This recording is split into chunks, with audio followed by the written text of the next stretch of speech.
Ladies and gentlemen, welcome to another Genshin Impact video. What we're going to be doing today is I have hit AR 45, which means I am at world rank 6.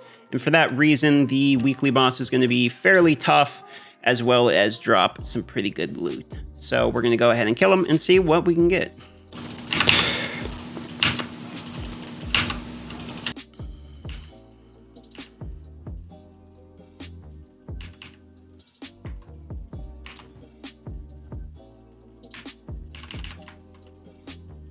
Oh boy, here we go. Here we go with this thing. He's angry. Kill everyone. Hey, we did it. All right, what'd we get? Ooh, there's some gold. We got one gold piece, it looks like. Gladiator's Longi, and then we got the Spirit Locket. All right, let's see what we got on the drop for this piece. Ooh, attack percentage, and it has crit rate and energy recharge with flat attack.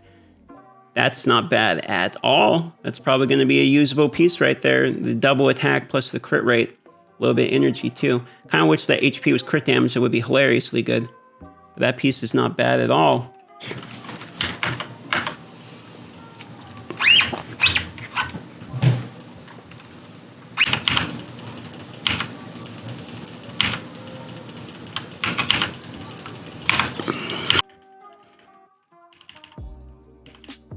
There we go. We did it. Oh, I see some gold.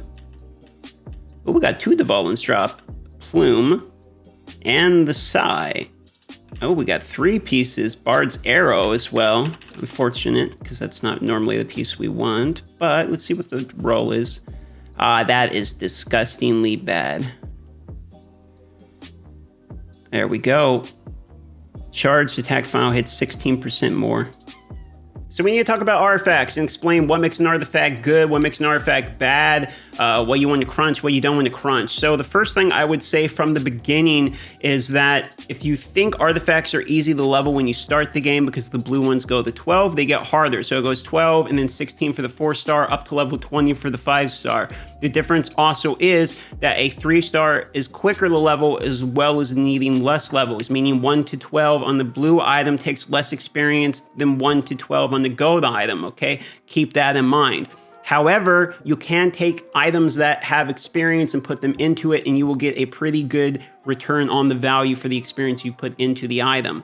For that reason, what I would say is in the very beginning of the game, maybe make one decent set of blue artifacts just for whoever your main characters are. They're level 12. After that, I would really be saving and honestly only really max out maybe just a couple purple pieces and then wait for the golds, because it takes so much experience and more to max out a piece that you lose a lot of value. Now, what kind of pieces do you want to look for?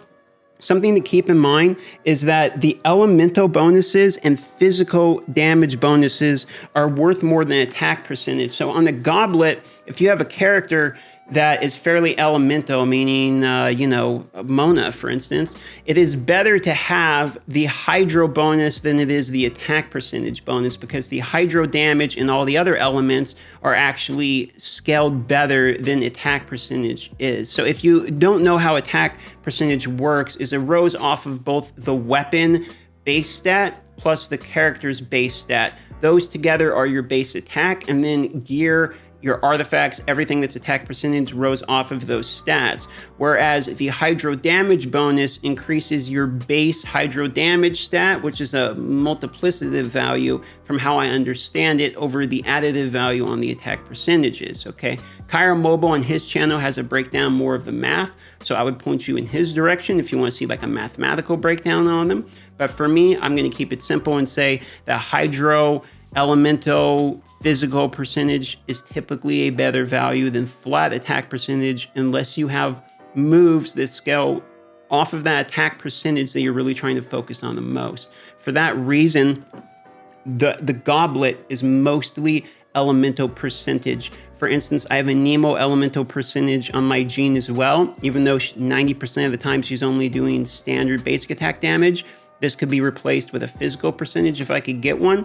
However, as it stands in this current role, I have not been able to get a physical percentage piece at all. Something to keep in mind, it's not all pieces of gear are actually created equal. For instance, 5-star pieces of gear can either have 3 or 4 stats rolled at the base. Here's a helmet with 4 stats at level 0. Here's one with 3 stats at level 0. For that reason, keep your eye out. This is actually an additional free roll, which is quite important. Base stats also vary pretty widely as well. So for that reason, you don't want to overinvest into a piece that's rolled 3 out of the 4 or on like a purple 2 out of 3 opportunity and then low base stats as well. That item's not going to min-max well. Now, for most attackers, attack percentage is perfectly fine because attack percentage is strong with most of your talents. If you actually look at the talents, you can see very easily how it scales. You can click on it here, go to your skill attributes. It's a 1-hit damage percentage here, and this percentage is based upon your attack, okay? If you want to know how your elemental damage works, all you have to do is go to attributes of your character, click details, elemental mastery will tell you your percentage as your bonus elemental damage as well, okay? So as far as your character goes, what you want to do is you want to try to build your character typically around 1, what kind of weapon they use, as well as 2, what their passive is. So if you notice, most of characters are going to have a passive of sorts in their attributes. If you look, the crit rate is the one for Diluc. So if you want to know what I'm talking about, if you go to Ascend, you can see here, crit rate 55.6%, but when he goes to 90, it's going to be a 60% bonus. And because of that, what I want to do is try to build crit damage, since crit rate is kind of spoken for by his base stat. Now, I could do a crit rate helmet on him in order to kind of get the crit rate as high as possible, and then do crit damage secondaries. But really, as it stands, I am rolling attack percentage. And for the helmet, I'm trying to get a crit damage helmet, and I'm just getting as much attack percentage as possible because I don't have a pyro damage percentage goblet at the moment. If I did, I would probably be using that. As it stands, I'm using the 2-piece gladiators for the attack percentage bonus and the 2-piece for the pyro damage bonus. But some characters, their element is so good and the set is so good relative to it that you want to use that. For instance, a lot of fire characters, it's this way because the 4-piece set increases your overload and burning damage by 40%, which is a really big deal. But check this out here. Vaporize and Melt, 15% as well, but this is where it gets cool. Using Elemental skill increases 2-piece set effects by 50% for 10 seconds and max 3 stacks. Meaning on people like Klee who have 2 stacks of her E, that gives her a bonus 100% of the pyro damage, okay, which is going to make that pyro damage bonus to 30, okay? Using skill increases 2-piece set effects by 50%. Meaning 50% of the bonus, not 50% more. So you're not getting 100% bonus pyro damage. That would be insane. That would be like 2 more goblets. Instead, it stacks, meaning you get 15%, then another 7.5, then another 7.5, then another 7.5, okay? For a total, I think like 37.5 or something percent total pyro damage, which is pretty big. You combine that with a goblet, then you're really talking, okay? So that's, some of the sets are quite good when you're looking at elemental damage, but for the most part, you can build attack percentage plus secondaries of crit rate, crit damage, and flat attack or attack percentage if you have it, and that's for your attackers. Now, some characters, their passives are different, and you have to realize that. So what you want to do is, I'll give you an example, like Noelle, okay? So if we go look at her, I always get confused with what she looks like. This chick right here. If you look at her, the way she works is that she gets lots and lots of defense, right? But the way, if I go to talents here, look at this, okay? Where is it here? She does damage based upon her defense, as well as you can build her with a set that increases her shield. So when she has a shield, she does more damage. And you can build the artifacts around the consistent shielding of her, if you get what I'm saying. So there isn't like an objectively best, just build this set, it's the best, most damage. And while that's probably true on like an attack dummy, if we could sit there and just DPS it for a while, in the reality of it, I like to build my characters based around the moves they have and then use them in situational places. Like Venti is all about his Q and E, so you probably want energy recharge, elemental mastery. It's probably a bad example because I'm not a huge Venti player, right? But for instance, Mona is all about her energy recharge as well, which increases her damage. So you can bump up your energy recharge as well as your elemental mastery on her, right? So there's different characters can be built differently, and for that reason, different artifacts can fit your character. So the reason I'm telling you that is I don't want you crunching a lot of artifacts that could be useful. I would keep basically any 5-star that you get. I've kept almost all of my 5 stars, including the ones that aren't so hot right now, because later on they might be good. If you look here, HP percentage with flat HP and flat defense with defense percentage and flat attack. This piece here, it seems like a really bad piece because no crit rate, no crit, damage or anything.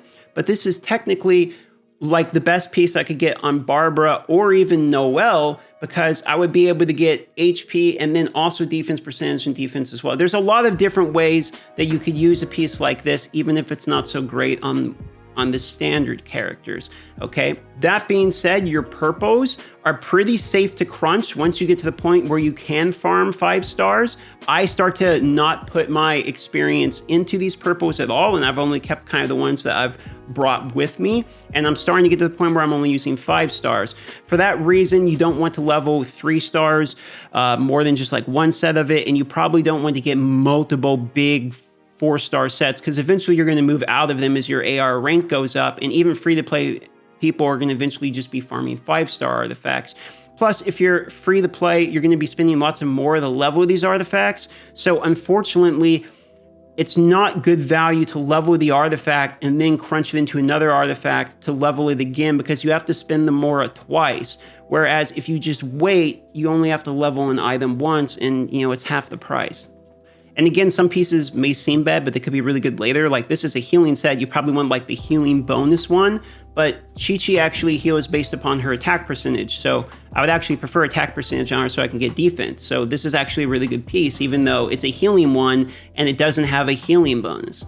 Some characters on your team might be underleveled or near useless, but if you throw on a set bonus that gives the people on your team that are really good a bonus as well, just for that person using their heal or some other move, this can really change the quality of your team and your gameplay experience. Maybe consider building your support characters or characters that aren't on the field that often with more supportive artifact rows as well. As far as artifact farming goes, the best way to do it is to save all of your fragile resin, and when you get to AR 45 and you get to the point where you can actually farm the pieces of gear you want at the maximum domain level, that's when it's most efficient, as you get the most golden drops there, and really golden drops are the only thing we're looking for. Hopefully you enjoyed this video. If you did, consider subscribing and liking. It's my job as an e-beggar to beg, and here I am begging at the end of a video. Click here to watch a new video. Click here to subscribe. My cat is getting into my food and I have to go.